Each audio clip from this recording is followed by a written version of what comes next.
ట్రాయ్కా ఈ పేరు వింటే ఓవల్ ఆఫీస్ లో భూకంపం వస్తోంది. డొనాల్డ్ ట్రంప్ తన అపోజిషన్ పార్టీ నాయకులు ఎస్సిఓ సమిట్ లో Modi, Putin and Xi Jinping నవ్వుతూ దిగిన ఈ వీడియోను చూపించి ట్రోల్ చేస్తున్నారు. ఎస్సిఓ సమిట్ దెబ్బకు Donald Trump approval rating Joe Biden, Barack Obama కంటే కిందకు పడిపోయింది. మామూలుగా అయితే జో బైడెన్ కు చాలా తక్కువ అప్రూవల్ రేటింగ్ ఉంది అంటారు, కానీ జో బైడెన్ కంటే డొనాల్డ్ ట్రంప్ పడిపోయాడు. 7 months బ్యాక్ ట్రంప్ ఎలా ఉండేవాడు, రాజులా ఉండేవాడు. 7 months తర్వాత ఎలా అయిపోయాడో చూడండి. టైమ్స్ ఆఫ్ ఇండియా ప్రచురించిన ఆర్టికల్ ప్రకారం గ్యాలప్, రాయిటర్స్ అండ్ ఐపీఎస్ చేసిన సర్వేస్ లో ఫస్ట్ ఇయర్ లో డొనాల్డ్ ట్రంప్ ప్రెసిడెన్షియల్ రేటింగ్ 40% ఉందంట. ప్రతి 100 మందిలో 60 మంది మాకు ఈ పెద్ద మనిషి వద్దు అంటున్నారు. 40 మంది మాత్రమే డొనాల్డ్ ట్రంప్ మాకు కావాలి అంటున్నారు. మామూలుగా అయితే అమెరికా ప్రెసిడెంట్ కు ఫస్ట్ ఇయర్ లో 45% అప్రూవల్ రేటింగ్ ఉంటుంది. కానీ ట్రంప్ చేసిన ఘనకార్యాలకు ఈయన రేటింగ్ యాజ్ పర్ రాయిటర్స్ 38% కు పడిపోయిందంట. రాయిటర్స్ అయితే Donald Trump weaker than he looks అనే స్టేట్మెంట్ ఈ రోజు ఇవ్వడం జరిగింది. First Donald Trump approval rating అధపాతాళానికి పడిపోవడానికి గల ముఖ్య కారణాల్లో ఒకటి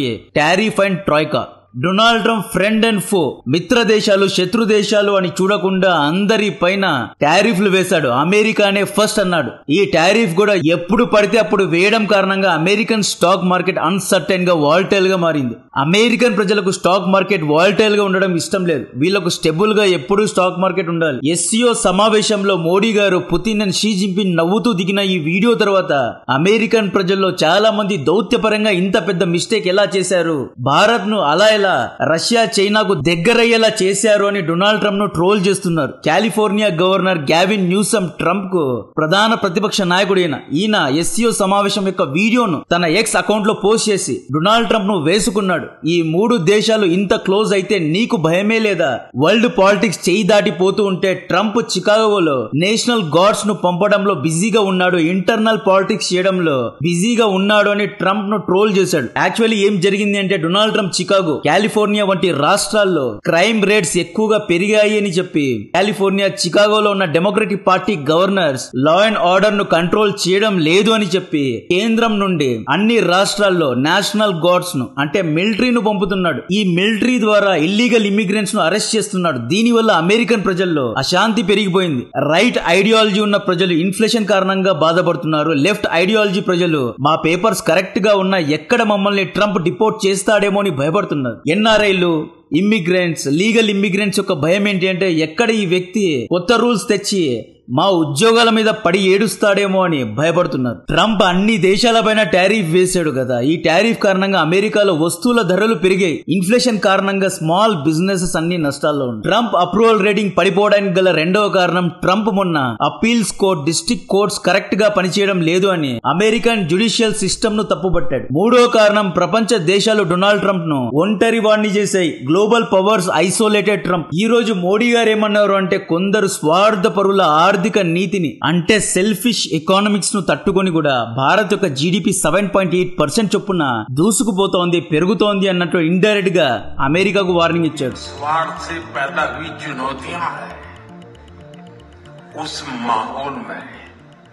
भारत ने 7.8% की ग्रोथ हासिल करके दिखाई है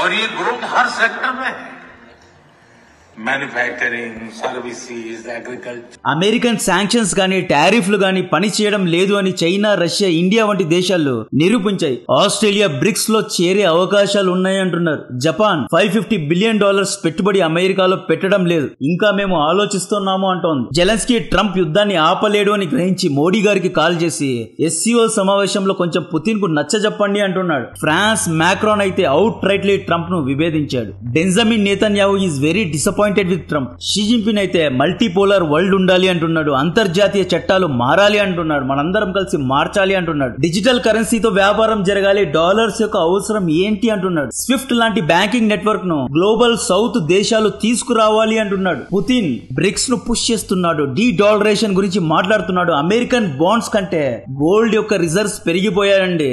all eyes on gold no. Gold next global currency అవ్వబోతోందా అనేది చూడాలి. వీటన్నిటి యొక్క అమాల్గమేషన్ లో డొనాల్డ్ ట్రంప్ అన్ని రంగాల్లో ఫెయిల్ అవుతూ కనిపించాడు. దీని కారణంగానే అప్రూవల్ రేటింగ్ పడిపోయింది. ఈ టెన్షన్స్ కారణంగా డొనాల్డ్ ట్రంప్ హాస్పిటల్లో అడ్మిట్ అయినట్లు వార్తలు వస్తున్నాయి. అయితే అవి రూమర్స్ మాత్రమే. ఈ రూమర్స్ కు కారణం డొనాల్డ్ ట్రంప్ చేతి మీద ఈ మచ్చ.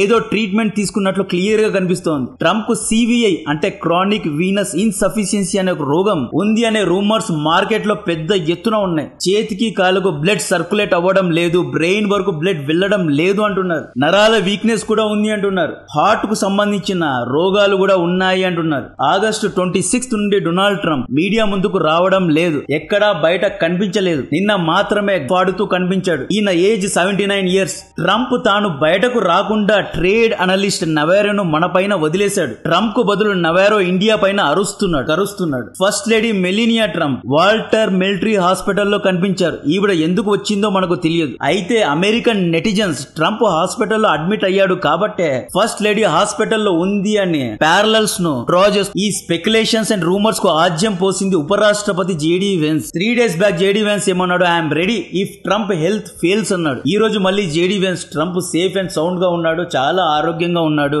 Still I'm ready to take over as president if required అంటున్నాడు. ఈ ఇఫ్ అండ్ బట్ లో ఏదో దాగి ఉంది. డొనాల్డ్ ట్రంప్ ఏదో జరిగింది, వీళ్ళేమో దాస్తున్నారు. ఎస్సీఓ సమావేశం తర్వాత ట్రంప్ నరాలు కట్ అయి ఉంటాయి అనే వార్తల్లో పూర్తిగా నిజం లేదు, అలాని అబద్ధం కూడా లేదు. నిజంగా ట్రంప్ చాలా అంటే చాలా బాధపడ్డాడు. ఇండియాను బ్లాస్ట్ చేశాడు. India is an one side disaster అని ట్వీట్ పెట్టాడు. ఇండియా వల్ల అమెరికాకు ఎటువంటి లాభం లేదు అని ట్వీట్ పెట్టాడు. ఎస్సీఓ మీటింగ్ తర్వాత డొనాల్డ్ ట్రంప్ చాలా అంటే చాలా సీరియస్ అయ్యాడు. నిప్పు లేకుండా పొగరాదు, నోబెల్ పీస్ ప్రైజ్ క్యాన్సల్ అయిందని చెప్పి డొనాల్డ్ ట్రంప్ మనసుకు తీసుకుని ఉంటాడు. లేదా ఈ టారిఫ్లు, ఈ ఇన్ఫ్లేషన్, ఈ ఇంటర్నల్ ఎక్స్టర్నల్ టెన్షన్స్ కారణంగా ఈయన ఆరోగ్యం లేచిపోయి ఉంటుంది. What ever. ఈ రోజు 11:30 ఓవల్ లో డొనాల్డ్ ట్రంప్ ప్రెస్ కాన్ఫరెన్స్ చేస్తున్నారు. మేబీ ఈయన కొద్ది రోజులు రిజైన్ చేసి జేడీ వెన్స్ కు బ్యాటింగ్ ఇచ్చే అవకాశాలు చాలా గట్టిగా ఉన్నాయి అనే రూమర్స్ వస్తున్నాయి. కొన్ని రోజులు రిటైర్డ్ హట్ అయ్యే అవకాశాలు ఉన్నాయి.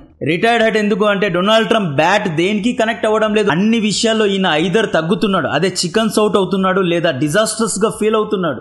డొనాల్డ్ ట్రంప్ మన పైన వదిలిన నవారో ఈ పెద్ద మనిషి ఎస్సీఓ సమావేశం తర్వాత ఇండియా పైన విరుచుకుపడ్డాడు. Modi Putin and Xi Jinping తో ఒకే బెడ్ ను షేర్ చేసుకుంటున్నాడు. వరల్డ్ లార్జెస్ట్ డెమోక్రసీ అయి ఉండి నువ్వు ఇద్దరు డిక్టేటర్స్ తో ఎలా పక్కపక్క నవ్వుతున్నావు అన్నట్లు నవారో మాట్లాడుతున్నాడు. యూ డోంట్ హ్యావ్ షేమ్ అంటున్నాడు. నేను నా లాస్ట్ వీడియోలో ఇదే కదా చెప్పింది. డెఫినెట్ గా ఇది వాషింగ్టన్ ను పిస్ ఆఫ్ చేస్తుంది అని చెప్పా కదా. ఈ రోజు నవారో రంగంలో దిగి నీకు షేమ్ లేదా, ఎలా నవ్వుతూ ఉన్నావు, ఎలా వారిద్దరి జత కట్టినావు అన్నట్లు స్టేట్మెంట్స్ ఇచ్చాడు. To step up. I have great respect for Modi. I love the Indian people. It was a shame to see Modi getting in bed as the leader of the biggest democracy in the world with the two biggest authoritarian dictators in the world, in Putin and Xi Jinping. అంతేకాదు ఈ వ్యక్తి ఇండియాను divide చేయడానికి భారతీయుల డబ్బును Brahmins దోచుకుంటున్నారు అన్నట్లు divide and rule అనే కొత్త టాక్టిక్స్ తో ముందుకొచ్చాడు. భారత్ లోనే ఇంటర్నల్ కాన్ఫ్లిక్ట్స్ తీసుకురావాలి, సివిల్ వార్ చేయించాలి అని ప్లాన్ చేస్తున్నాడు. మేబీ డీప్ స్టేట్ లో భాగంగా ఇదంతా చేస్తున్నాడా, లేదా ఇండియాలో కాస్ట్ ఫీలింగ్స్ ను తీసుకొచ్చి 2 మతాలు 2 కులాల మధ్య గొడవలు తీసుకురావడానికి ట్రై చేస్తున్నారా అనేది తెలియదు. బట్ నవారో మాత్రం చాలా సెన్సేషనల్ కామెంట్స్ చేశాడు. అయితే ఈ కామెంట్స్ ను అమెరికన్ ప్రజలే క్రిటిసైజ్ చేశారు. నవారో ఇలా మాట్లాడి ఉండకూడదు అని. అజయ్ బటోరియా ఇండియన్ అమెరికన్ కమ్యూనిటీకు లీడర్, ఫార్మర్ ప్రెసిడెంట్ బైడెన్ కు అడ్వైజర్ ఏమంటున్నాడు అంటే దిస్ ఈస్ డీప్లీ డిస్టర్బింగ్. అలా ఎలా ఒక క్యాస్ట్ పైన కామెంట్స్ చేయగలరు అని గల గట్టిగా వేసుకున్నాడు. డెరెక్ చి గ్రాస్మాన్ యుఎస్ యొక్క national security and Indo Pacific analyst ఏమంటున్నాడు అంటే fermenting caste unrest in India should never be US foreign policy అంటున్నాడు. చాలా గొప్ప విషయం ఇది. ఈయన ప్రకారం యుఎస్ యొక్క దౌత్య నీతి ఇంత తక్కువగా దిగజారకూడదు. ఇండియాలో క్యాస్ట్ అన్రెస్ట్ ను సృష్టించి బ్రాహ్మిన్స్ అండ్ మిగతా క్యాస్ట్ల మధ్య గొడవ చేయించి మీరు లాభాన్ని పొందాలి అనుకుంటే అది యుఎస్ యొక్క పాలసీ కాదు అని చాలా గట్టిగా మాట్లాడారు. అమెరికా యొక్క డానియల్ బ్రాడ్మ్యాన్ అనే కామెంటేటర్ కూడా చాలా గట్టిగా వేసుకున్నాడు. అంటే ఇండియాతో మీరు ఎలాగైతే సంబంధాలను తెంచుకున్నారో అది మాస్టర్ క్లాస్ లాంటిది, ఎంత వర్స్ట్ గా చేశారు, అలా ఎలా భారత్ ను అటువైపు వదిలేశారు అన్నట్టు అందరూ డొనాల్డ్ ట్రంప్ ను ట్రోల్ చేస్తున్నారు. అపోజిషన్ పార్టీ నాయకులు, డెమోక్రటిక్ పార్టీ నాయకులు, రైట్ వింగ్ ఐడియాలజీ ఉన్నవారు ఇన్ఫ్లేషన్ పెరిగిందని బాధపడుతున్నారు, లెఫ్ట్ వింగ్ ఐడియాలజీ ఉన్నవారు మమ్మల్ని ఎక్కడ గెంటేస్తారో అని బాధపడుతున్నారు. ఈ విధంగా అందరూ డొనాల్డ్ ట్రంప్ ను ట్రోల్ చేస్తున్నారు. కాబట్టి డొనాల్డ్ ట్రంప్ యొక్క అప్రూవల్ రేటింగ్ పడిపోయింది. కంటెంట్ నచ్చితే వీడియోను లైక్ చేయండి, ఛానల్ ను సబ్స్క్రైబ్ చేసి అందరికీ షేర్ చేయండి. జై హింద్.